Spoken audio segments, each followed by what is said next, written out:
Hello learners, welcome back to my channel Biology with Mansi and I am your biology educator Mansi Gupta. So I know अभी काफ़ी ज़्यादा stressful condition चल रही है because हमारा NEET exam pass आने वाला है और कुछ बच्चों की प्रिपरेशन काफ़ी ज़्यादा अच्छी चल रही होगी बट आई नो कुछ बच्चे अभी काफ़ी ज़्यादा स्ट्रेसफुल होंगे बिकॉज उनके अच्छे मार्क्स नहीं आ रहे होंगे। तो मैं आज आपको कुछ ऐसी ट्रिक्स बताऊंगी जिसको फॉलो करके आप 360 आउट ऑफ 360 मार्क्स आप ले सकते हो इन द बायोलॉजी।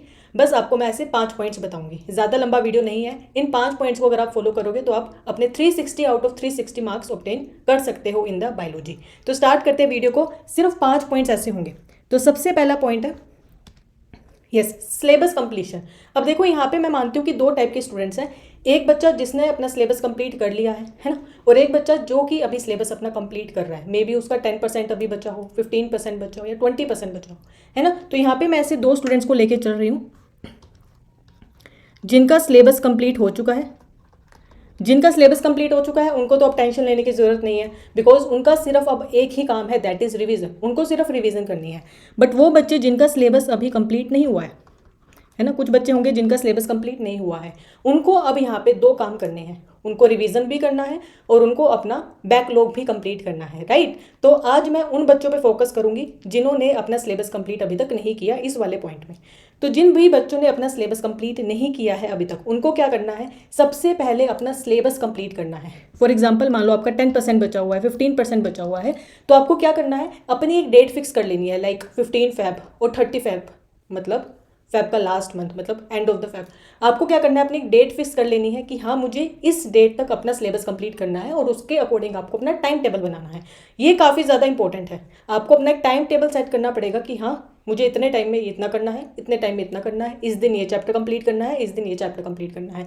तो सबसे पहला आपका काम क्या है, अपने बैकलॉग को कंप्लीट करना। एक डेट सेट कर लो कि हाँ इस टाइम तक मुझे अपना सारा बैकलॉग कंप्लीट कर लेना है। तो ये बात कर ली मैंने उन बच्चों की जिनका भी सिलेबस कंप्लीट नहीं हुआ है, और जिनका भी सिलेबस कंप्लीट हो चुका है उनको बस अब रिवीजन करनी है और टेस्ट देने हैं, राइट। तो यहाँ पे मैंने दोनों बच्चों की बात कर ली है। तो आपको एक डेट सेट करनी बहुत ज़रूरी है अपना सिलेबस कंप्लीट करने के लिए, राइट।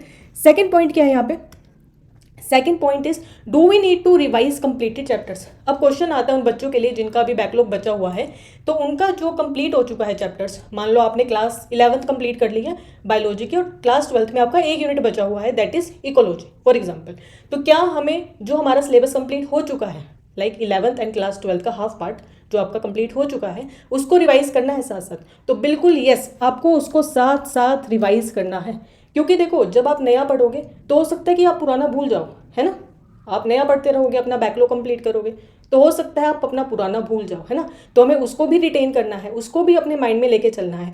तो आपको रिवीजन करनी बहुत ज़रूरी है। आई विल सजेस्ट कि आप पर subject like physics, chemistry and biology, आप तीनों सब्जेक्ट्स के लिए अपने आवर्स डेडिकेट कर लीजिए। आई नो बायोलॉजी में थोड़ा सा कम टाइम लगता है as compare to physics and chemistry, क्योंकि उसका पार्ट थोड़ा सा टफ आता है। तो आई विल से अगर आप फिजिक्स को 5 आवर्स दे रहे हो, केमिस्ट्री को 4 आवर्स दे रहे हो, तो आप बायोलॉजी को 3 दे दीजिए।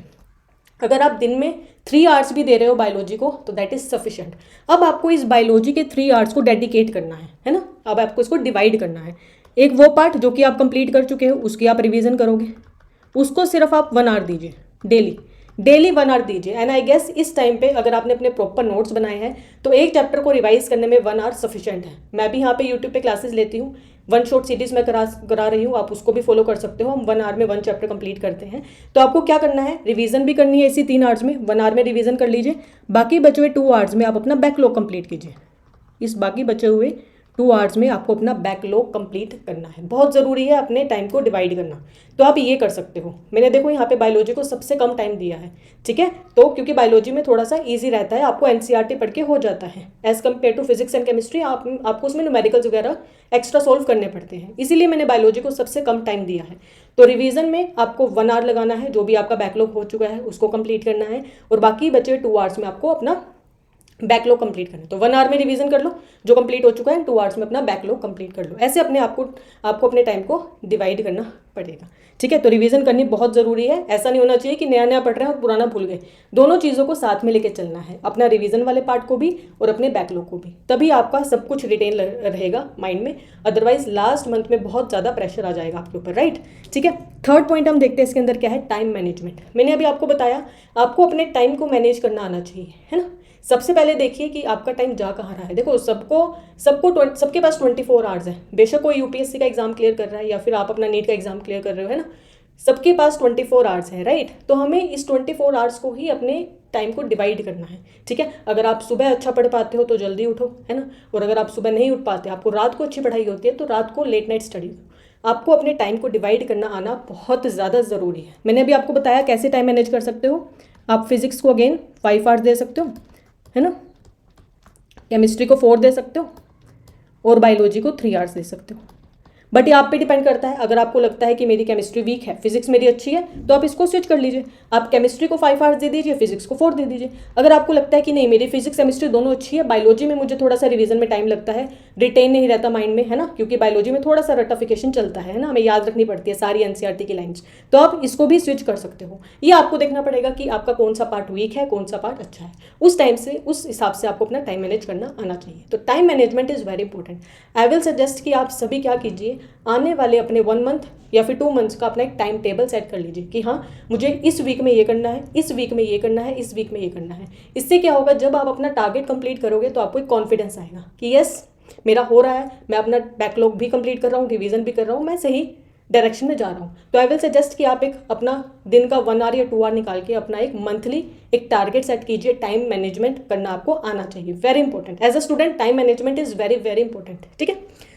4th पॉइंट हम देख लेते हैं, that is importance of NCERT reading. देखो बायोलॉजी में अगर आपको 360 आउट ऑफ 360 स्कोर करना है तो आपको एनसीईआरटी ही पढ़नी है। देखो एनसीईआरटी पढ़ के आप 350 आराम से ले लोगे, 350 आप आराम से ले लोगे एनसीईआरटी पढ़ के।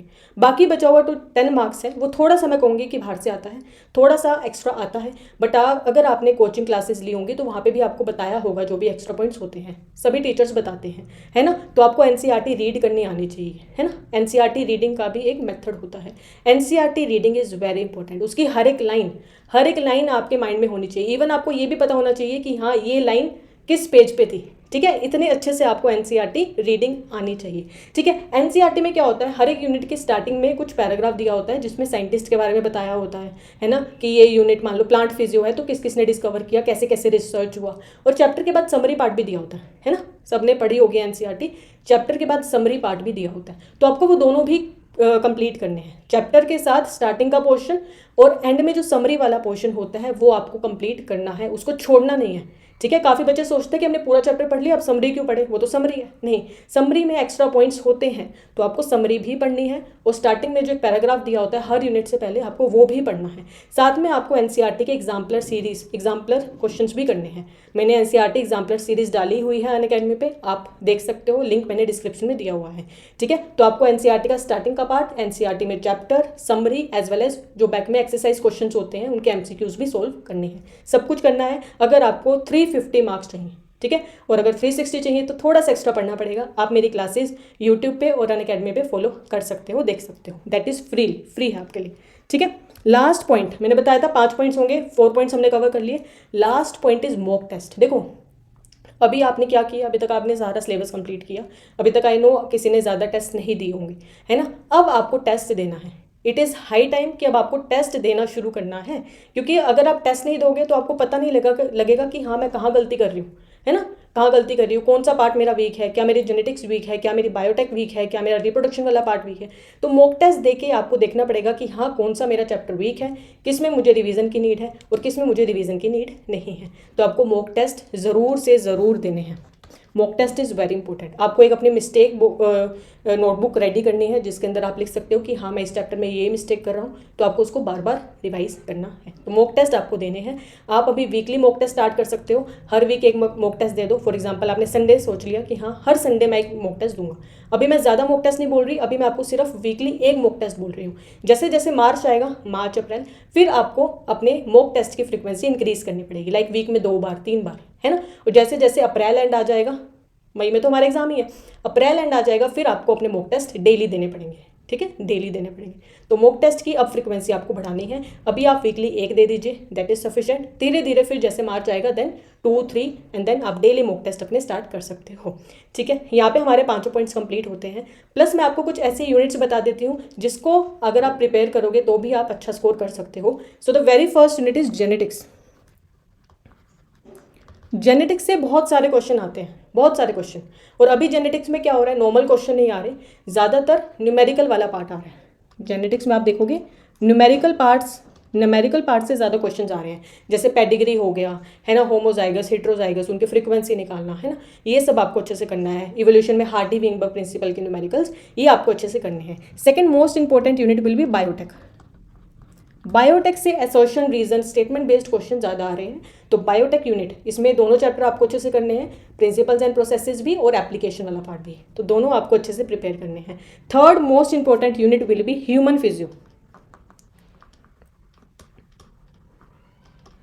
ह्यूमन फिजियोलॉजी, ये भी आपको काफ़ी अच्छे से प्रिपेयर करनी है, ठीक है, इसमें से भी काफ़ी क्वेश्चन आते हैं। Fourth unit will B plant physiology भी आपको बहुत अच्छे से प्रिपेयर करनी है, ठीक है। एंड लास्ट यूनिट, मैं भी आपको मोस्ट इंपॉर्टेंट 5 यूनिट्स बता रही हूँ। First is genetics, biotech, human physiology, plant physiology, and last unit will be, I will say cell में से जो सेल साइकिल वाला चैप्टर है, सेल साइकिल एंड डिवीजन, उसमें से भी काफ़ी क्वेश्चन आते हैं। बायोमोलिक्यूल से काफ़ी क्वेश्चन आते हैं, है ना, सेल द बेसिक यूनिट से भी काफ़ी क्वेश्चन आते हैं। तो मैंने आपको यहाँ पे 4-5 मोस्ट इंपॉर्टेंट यूनिट्स बता दी हैं। प्रिपेयर सब कुछ करना है, बट मैंने आपको यहाँ पे 5 मोस्ट इंपॉर्टेंट यूनिट्स बता दी हैं, ठीक है। अच्छा, कुछ बच्चों का क्वेश्चन था कि जो डिलीटेड पोर्शन हो चुका है अब, क्योंकि एनटीए ने अपडेट किया है सिलेबस, तो जो डिलीटेड पोर्शन है वो भी प्रिपेयर करना है। नहीं, आपको डिलीटेड पोर्शन प्रिपेयर नहीं करना, ठीक है। So don't waste your time, अपना टाइम वेस्ट मत करो अननेसेसरी चीज़ों को पढ़ने में, है ना। सिर्फ अब आपको जो भी अपडेटेड सिलेबस है जो एनटीए ने दिया है वही आपको प्रिपेयर करना है, उन्हीं को अच्छे से कर लीजिए, आप अच्छा स्कोर कर पाओगे। बिल्कुल भी अननेसेसरी थिंग्स मत पढ़िए, जो कि डिलीटेड पोर्शन है वो आपको नहीं पढ़ना, क्योंकि सिर्फ सिलेबस डिलीट नहीं हुआ है, कुछ ना कुछ ऐड भी हुआ है ना। तो ऐड वाला पोर्शन पढ़िए, डिलीटेड वाला मत पढ़िए, ठीक है। सो आई होप आपको ये वीडियो यूज़फुल लगी होगी। अगर आपको ये वीडियो यूज़फुल लगी तो चैनल को सब्सक्राइब कर लेना, वीडियो को लाइक करना और ज़्यादा से ज़्यादा शेयर करना अपने फ्रेंड्स के बीच में। Thank you so much, happy learning.